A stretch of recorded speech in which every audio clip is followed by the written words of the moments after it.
bien le bonjour YouTube, j'espère que vous allez bien. À la fin du dernier vlog, je vous ai laissé avec le festival Quai des Bulles. C'est un festival dédié à la bande dessinée et à l'image animée. Festival de la BD et de l'image. C'est un festival annuel et il y a tous les éditeurs de bande dessinée, enfin tous, je ne sais pas s'ils sont tous présents, mais il y a énormément d'éditeurs et d'artistes et illustrateurs, auteurs, autrices qui sont présents sur le salon pour à la fois présenter leurs nouveautés. Il y a des conférences sur plein de thématiques. J'ai assisté à 2 conférences sur le week-end.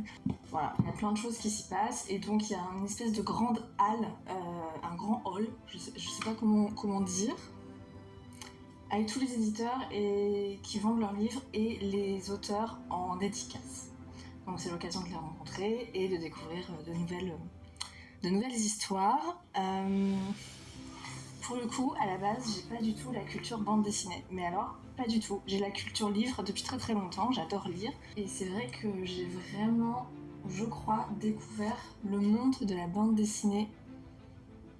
On va jouer avec le soleil. Je suis dans le noir. Qu'est-ce que je vous disais?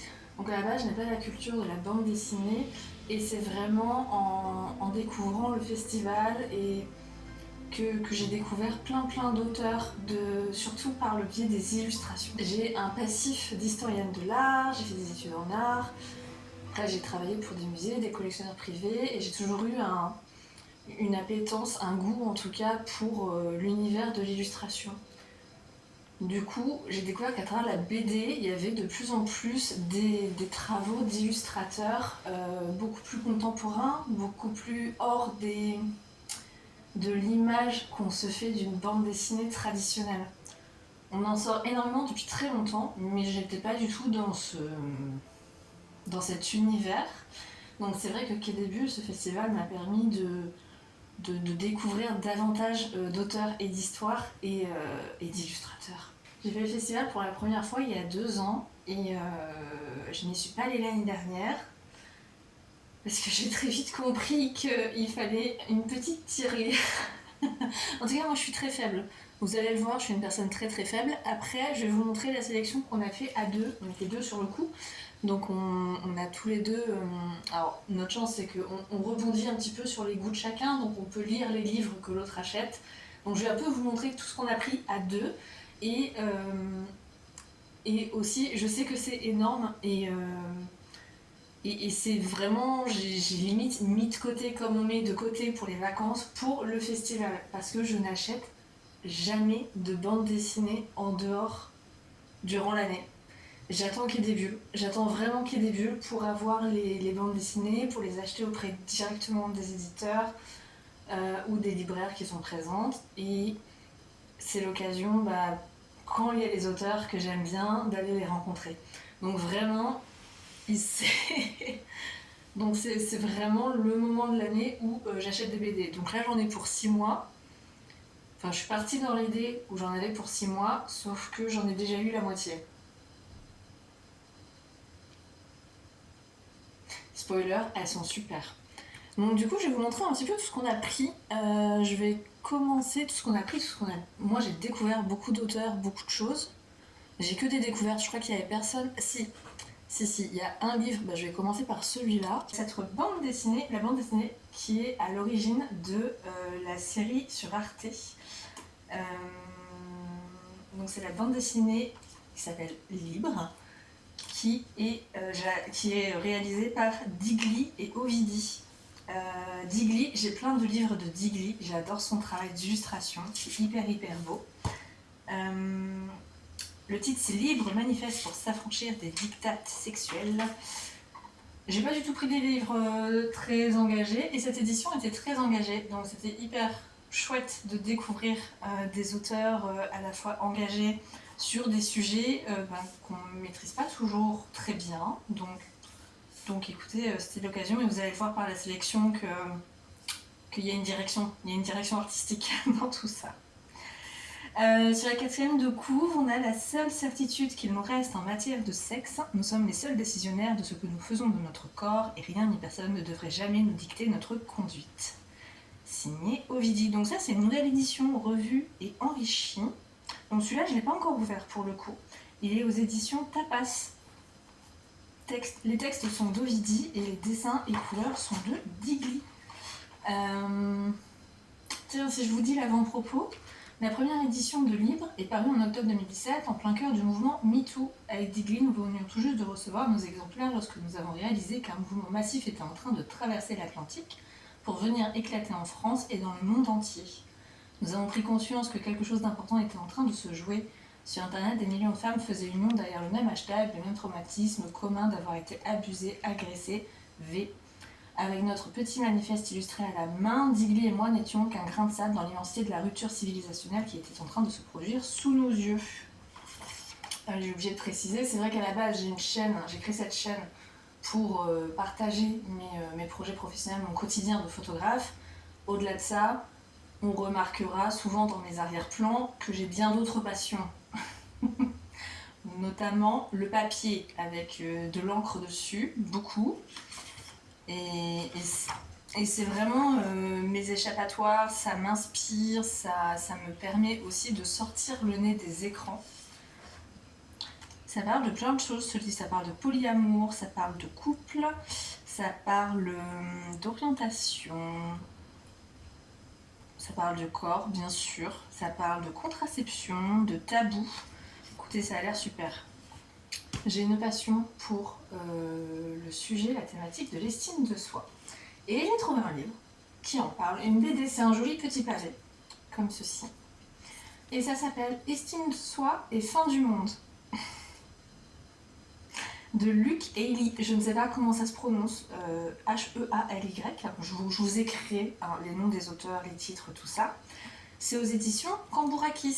Et écoutez, j'ai adoré un petit peu le style de couverture. Je me rends pas compte si vous êtes très loin et si vous allez très bien voir et si la mise au point va se faire là où il faut. Écoutez, au pire, je vous mettrai des inserts, mais j'ai adoré le style graphique de cette BD. Et l'histoire est super, ça se découpe en... Je l'ai lu, pour le coup, celui-là, je l'ai lu en entier. Ça me fait marrer, mais écoutez, je vous partage cette double page qui vous indique un petit peu le style de cette bande dessinée, de ces petits dessins. On est sur un homme qui perd toute confiance en soi, toute estime de lui, et ça commence au moment où son frère ne le prend pas comme témoin pour son mariage. Voilà, donc de là, ça démarre comme ça, donc de là découle toute une interrogation sur est-ce qu'il est... Pourquoi mon frère refusait, ne veut pas de moi comme témoin à son mariage. Mais enfin, donc je vous lis le descriptif parce qu'il sera bien meilleur que mes explications. Pendant plus de 10 ans, Luc, dessinateur de bande dessinée, a tout investi dans son travail et en a tiré un certain succès. Mais 2 ans après la publication de son dernier livre, tandis que la créativité est au point mort et après que son frère jumeau ne l'a pas choisi comme témoin de mariage, la carrière et l'estime de soi de Luc semblent s'être désintégrées. Sur fond de changement climatique, estime de soi et fin du monde s'étend sur 2 décennies pour accompagner la redécouverte tragicomique de Luc.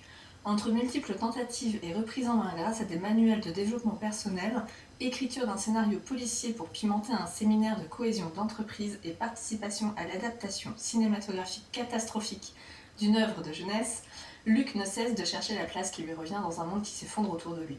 Mêlant humour, questionnement sur les relations familiales et amoureuses et introspection, cet ouvrage interroge le conditionnement social qui agit sur chacun d'entre nous et la manière de déterminer son rôle face aux bouleversements majeurs de notre époque. C'est extrêmement bien résumé. Je l'ai adoré. Il est vraiment super. J'ai découvert Alfred. Alors certains me diront, bah oui Alfred bien sûr, c'est un très grand auteur. Oui bah écoutez, je débarque. Hein. Je débarque dans le game de la bande dessinée. Donc il y avait aux éditions Delcourt je crois. Bon, là c'est écrit Shampoing, mais... Ouais, Shampoing. Écoutez, je ne sais pas. Mais en tout cas, c'était sur le stand de Delcourt. J'ai trouvé Les Jardins Invisibles d'Alfred. Et j'ai adoré. Déjà, la couverture est magnifique, c'est extrêmement mignon. On a ce petit garçon qui est en train de lire, qui est en train de dessiner au milieu d'un jardin absolument luxuriant. Et il y a 3 lignes derrière. C'est hyper minimaliste, mais dans une vie, il y a toujours des moments de bascule. On s'en rend compte tout de suite, ou bien des années plus tard. Alfred retrace les siens pour le bonheur des lectrices et des lecteurs. Ça m'a suffi. Ça m'a suffi. Je l'ai ouvert, j'ai vu le style graphique, j'ai vu ces pages en fait, avec toutes ces petites cases, comme si c'était des petits tableaux, ou des petites photos, des petits instantanés. Et c'est écrit là sur cette page par exemple, le portrait d'un enfant qui, devenu adulte, se souvient qu'une partie de ce qu'il est vient de cet endroit. Donc en gros, j'ai une passion dans la vie, j'ai que des passions, enfin faut que j'arrête avec ça quand même, faut que je trouve un autre vocabulaire en tout cas sinon, mais les moments de bascule, les petits moments où on sent que là il y a un truc qui a changé, là il y a quelque chose qui se joue, on s'en rend compte effectivement sur le moment ou bien plus tard, et ça j'en parle avec mes clients pendant les shootings, souvent je ressens un moment de bascule, un moment où il y a un lâcher prise. Et c'est une petite sensation, c'est ce petit truc où on sait que ce moment-là, on sait pas trop pourquoi, mais on le retiendra. On le retiendra en nous, ou alors juste l'émotion, la sensation, on la retiendra. Et puis il y a des moments où tout bascule de façon tout à fait chaotique, hein. Mais écoutez, cette BD est absolument magnifique. C'est très court, ça se lit très très vite. Les illustrations sont superbes. Regardez-moi ça, comme c'est beau. C'est très très poétique, donc il nous emmène dans plein d'anecdotes, plein de souvenirs de sa vie d'enfant à adulte, à travers l'Italie, à travers la France, et écoutez, c'est absolument magnifique. J'ai pleuré, voilà, j'ai chialé, comme souvent avec les bandes dessinées.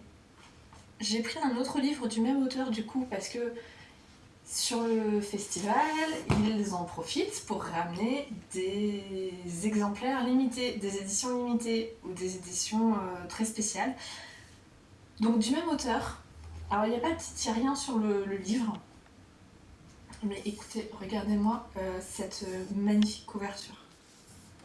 Pareil, ça a suffi à attiser ma curiosité. Donc c'est une édition limitée. Du livre qui s'appelle, alors faut que j'ouvre les pages, Come prima, on notera mon accent italien, aux éditions Delcourt Mirage. Voilà, écoutez, celle-ci je ne l'ai pas encore lue, donc je ne peux vous en faire un résumé. Je sais juste que, pareil, j'ai craqué totalement pour le style graphique. Écoutez, c'est très très beau. C'est très très beau en fait, c'est tellement identifié. Là, si je revois un de son travail, alors il y a cette partie-là, puis il y a aussi une partie plus traditionnelle. Alors il n'y a pas tant de dialogue, j'ai l'impression, dans cette bande dessinée, mais je ne sais même pas vous dire de quoi ça parle pour le coup. Donc Come prima est une bande dessinée publiée en 2013 par Delcourt. Il a obtenu le Fauve d'or du Festival d'Angoulême en 2014. Donc il a plus de 10 ans en fait ce livre. Donc là c'est une réédition limitée. Alfred a réalisé le scénario, la couleur et le dessin, mais le coloriste c'est Maxime de Rouen.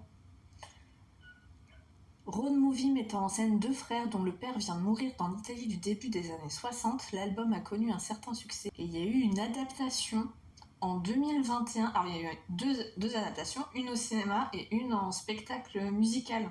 Je ne suis pas là. Alors là, ce livre, en fait, pareil, petite édition Tanibis.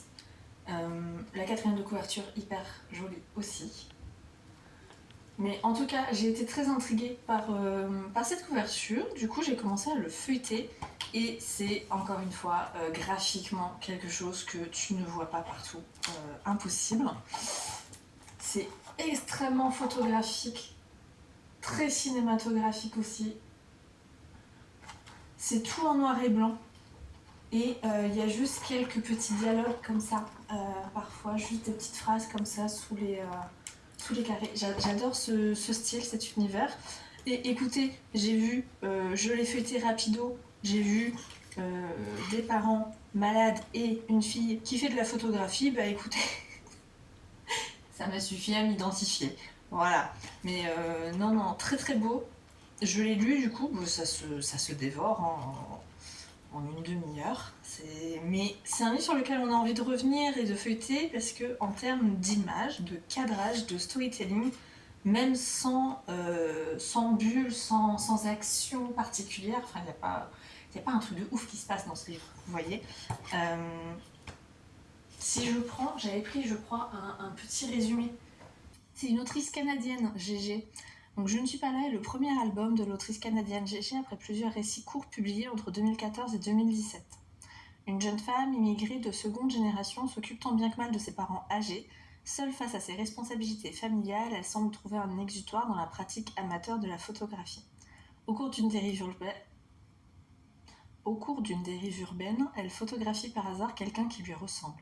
Le récit bascule, l'héroïne se retrouvant confrontée à ce que sa vie pourrait être. Réflexion subtile sur l'impermanence des choses, la mémoire et la culpabilité, Je ne suis pas là est également une expérience de lecture déstabilisante. Ainsi, lorsque Gégé instille dans certaines scènes d'apparence anodine des éléments paradoxaux, surréalistes. Effectivement, c'est assez déstabilisant.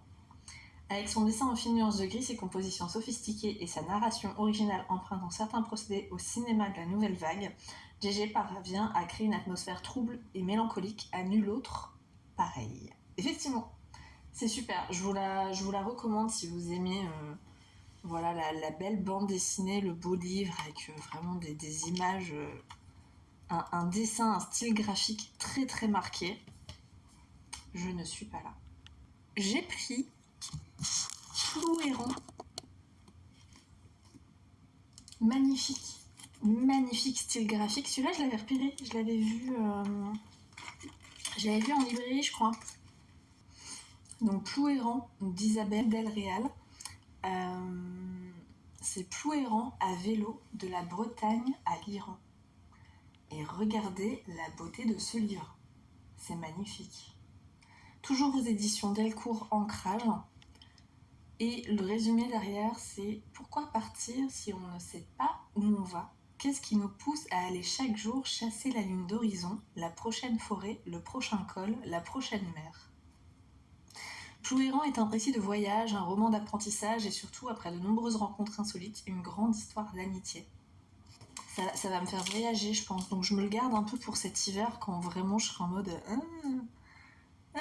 pourquoi il a fait nuit toute la journée, au secours? Ça a l'air, ma foi, sublime. Tiens, on va aller sur Sarah Soler, qui a écrit Girlfriends. Il est aux éditions Sarbacane. Il y avait, pendant le festival, il y a aussi plusieurs expositions avec des planches originales de bandes dessinées ou des reproductions, des facsimilés et plusieurs thématiques. Donc je crois que là sur le festival il y avait 5 ou 6 expos quand même, au moins. Et donc il y a à la fois sur le site principal, mais il y a aussi d'autres événements en ville. Et à la Grande Passerelle, qui est la médiathèque à Saint-Malo, il y a une exposition sur la transidentité. Elle est super, vraiment, et ça a mis en avant 5 bandes dessinées qui traitent du sujet, dont Girlfriends. Voilà, c'est l'exposition qui a fini de nous convaincre de prendre cet ouvrage, même si on a repéré les autres aussi qui ont l'air hyper intéressants. Pour Sarah, tout semble s'effondrer quand l'amour de sa vie lui annonce que le genre lui a été attribué à la naissance ne correspond pas à son identité, qu'elle est et qu'elle se sent femme depuis toujours. Désormais, il faut l'appeler Diana. Faut-il se séparer? Faut-il continuer? Mais alors si Sarah reste, elle n'est plus hétéro comme elle le pensait jusqu'alors. Que dire à la famille, aux amis? Les questions se bousculent, mais une évidence demeure, Sarah et Diana s'aiment. Écoutez, je l'ai lu pas plus tard qu'hier soir. Il est super, j'adore la narratrice, j'adore le style graphique aussi, encore une fois, de cet ouvrage qui est très coloré, tout en noir et rose, avec des grosses lignes noires, et on est plutôt... Alors ça se découpe en 4 chapitres, je crois, Le premier étant sortir du placard. Donc c'est un petit peu toute l'étape où il y a l'annonce, où elle a peur de comment sa petite amie depuis 7 ans va le prendre. Et au final, on voit que c'est ultra compliqué. Et c'est intéressant. C'est intéressant de lire ce livre parce qu'effectivement, on rentre pas vraiment dans la question du médical. Enfin, on l'aborde, mais c'est pas le sujet principal du tout. On est vraiment sur les émotions, le ressenti, le rapport à comment les autres personnes de leur entourage réagissent. Voilà. C'est très pédagogique aussi. La narratrice s'adresse directement à nous au début et à la fin du livre. Et il y a même un petit glossaire à la fin pour les mots qu'on ne comprendrait ou qu'on ne connaîtrait peut-être pas. Moi, j'ai vraiment adoré.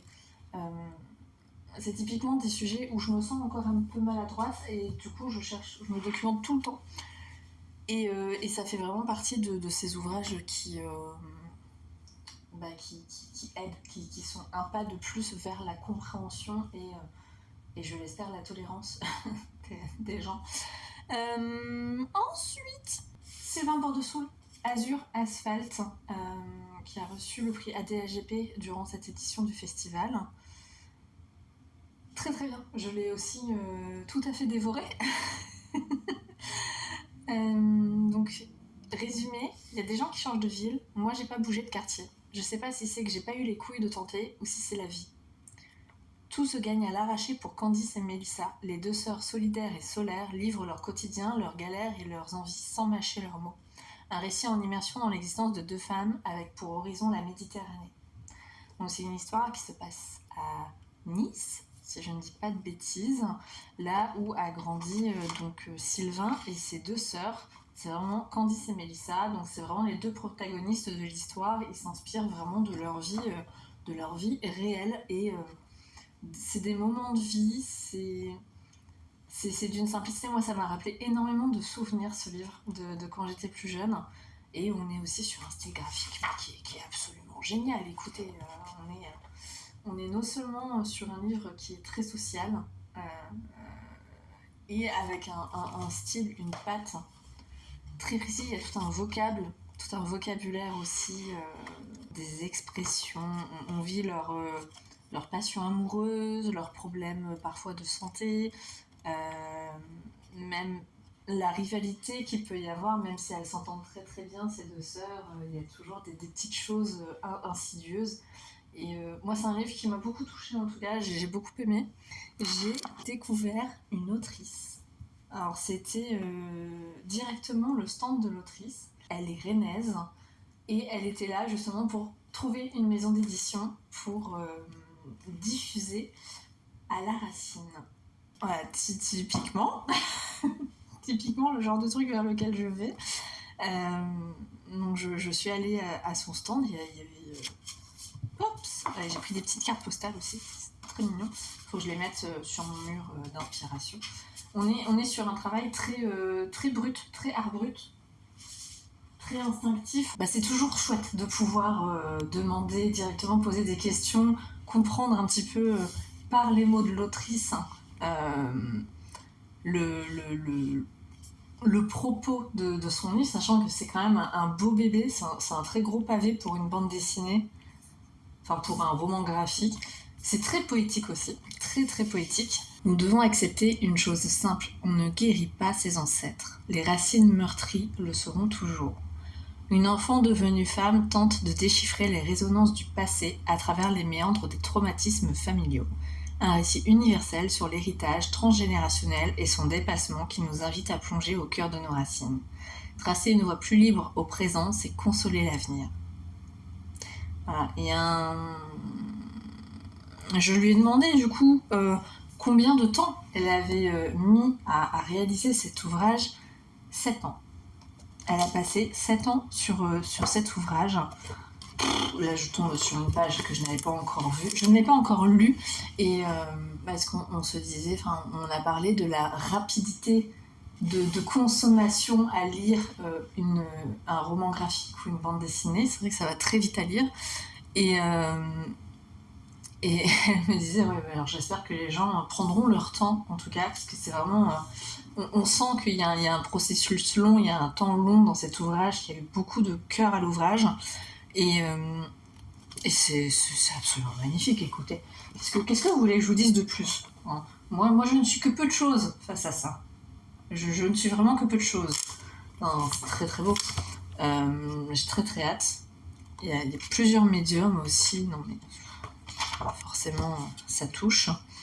Et on a des textes qui sont très... moi, ils m'ont beaucoup fait penser à des poèmes. Évidemment, je tombe sur... J'ai très très hâte de le lire parce qu'il est sublime. C'est vraiment des thématiques qui me touchent beaucoup, beaucoup, beaucoup. Et il y a quelque chose de très... les éléments, quoi. On sent qu'il y a un lien aux éléments, qui s'est créé un rapport à la nature. Et on a des petites phrases comme ça, ou alors des paragraphes qui sont très dans l'esprit poème. Et là je tombe sur cette page et je vous la partage. Des pierres dont tu sens la fraîcheur mêlée à l'inquiétude des interstices, des espaces cachés, des fentes noires qui bourdonnent si fort. Je mettrai son Instagram, je vais la stalker sur Instagram, je vais la retrouver. Mais voilà, j'étais trop contente de découvrir cet ouvrage et vraiment je pense que que je vais beaucoup l'aimer. Ensuite j'ai pris Sibylline, chronique d'une escort girl. Je crois que je sais pas dire escort. Ah si, escort girl. Par Sixtine Dano aux éditions Glénat. Magnifique. Il y avait une exposition donc sur le festival. Des planches extrêmement belles et puis ça y va, hein. Ça dénonce la condition étudiante, la fragilité, le besoin d'argent, n'est-ce pas, notamment à Paris. On est dans un contexte parisien et les dessins sont magnifiques, c'est tout en noir et blanc aussi. Je ne l'ai pas encore lu, donc je ne saurais vous dire mon avis dessus, mais j'ai très peu de doutes, encore une fois. L'autre jour, je suis tombée sur un site. Tu te fais un profil, tu dis que tu es une petite étudiante qui galère et plein d'hommes sont prêts à te payer pour que tu passes du temps avec eux. Tu serais capable de faire ça, toi ? Bizarrement, je crois que oui. Sixtine Dano dépeint l'exploration de la féminité, de l'indépendance et des rapports de pouvoir dans une société marquée par le patriarcat. Il y a des mots qui veulent plus passer, hein. Le patriarcat et le capitalisme, un récit à la fois intime et engagé. Voilà, trop hâte de lire, c'est magnifique. L'exposition était sublime et bouleversante, rien que l'exposition. Alors la BD en entièreté, voilà. Ensuite, Tombée de la lune. Alors ils ont fait un truc cette année, en fait cette BD on l'avait déjà. Et sauf que pour pouvoir avoir les dédicaces, ils donnaient des tickets et il fallait absolument acheter sur le stand. Donc il a racheté le livre pour avoir la dédicace de l'autrice. Et c'était super. Donc Tombée de la lune, très très joli, un style très spécifique, qui est peut-être moins mon truc, mais c'est extrêmement beau quand même. Diane n'a aucun souvenir de sa mère et vit avec le chien que celle-ci lui a laissé. Souffrante, elle est envoyée par son père dans une institution de soins dirigée par son oncle pour se rétablir. Les soirs venus, elle se lie d'amitié avec une jeune fille étrange mais charmante. Les ténèbres de la nuit s'installent afin que nous remarquions la présence de la lune et des étoiles. Voilà, c'est tout poétique, c'est tout magique, c'est tout mignon, je crois. Alors même si... Alors je ne l'ai pas lu, mais... Je vais pas spoiler, mais je suis tombée sur une page qui m'a absolument bouleversée. Donc je suis pas sûre de le lire, moi, de mon côté, finalement. Ensuite, il y a Automne. On l'a pas du tout pris parce que c'est écrit Automne et que mon chat s'appelle Automne. Mais de Lionel Marty et Cécile, aux éditions Delcourt également. Les anciennes l'ont appelée Automne parce qu'elle est le crépuscule de son espèce. Elle est née pour une seule mission, protéger la forêt coûte que coûte. Lui vient d'une cité prédatrice et tyrannique qu'il rejette mais dont il rêve encore de sauver les habitants. Leur rencontre improbable, miraculeuse, va bouleverser leur destin, mais permettra-t-elle d'empêcher la catastrophe annoncée ? c'est beau. Je l'avais pas du tout ouvert, quoi. Très très beau. Très chouette. Mais je lirai. Et enfin, Anna et l'Entremonde, numéro 3, le 3e tome de Marc Dubuisson et Si. Regardez comme c'est chouette. Ça, c'est très très chouette. Je crois que j'ai lu le premier, moi, de mon côté. Alors, je sais pas si vous allez voir grand-chose, il va y avoir plein d'infos, mais c'est pour vous donner un petit peu une idée du style graphique. Ah, il y a une petite partie making-of à la fin. Oh, trop bien. Bon, bah écoutez, hâte de lire aussi le 2 et le 3, parce que je n'ai pas lu le 2, je crois pas. Je ne sais plus, écoutez. Ce sera l'occasion de les relire, sinon de le redécouvrir. Écoutez, j'espère que ma sélection vous aura plu, vous aura inspiré. Prenez des notes, c'est bientôt les fêtes. Soutenez des auteurs, des autrices, des librairies indépendantes, des éditions indépendantes. Moi, je vais me régaler tout l'hiver avec tout ça. Alors, effectivement, ça se lit très vite, donc je vais essayer de les savourer, de les picorer. J'ai d'autres livres en cours. Je voulais les greffer au vlog d'octobre, mes lectures du mois d'octobre. Mais bon, écoutez, si ce format, en complément du reste, vous intéresse, n'hésitez pas à me le dire. Et puis, je vous partagerai tous les 2-3 mois mes lectures un petit peu récentes, en roman, en BD, mes découvertes. Là, par exemple, il y a le dernier McDowell qui est sorti, je crois. Il faut absolument que je le commande. Voilà. Merci à vous. À bientôt pour la prochaine vidéo. N'hésitez pas à vous abonner, à me laisser un commentaire si jamais vous voulez rebondir sur un sujet qui a été abordé ou pour me recommander des lectures. Je pense que vous avez un petit peu capté ma direction artistique au niveau des bandes dessinées. Et sinon, on se retrouve sur Instagram. À bientôt. Prenez soin de vous.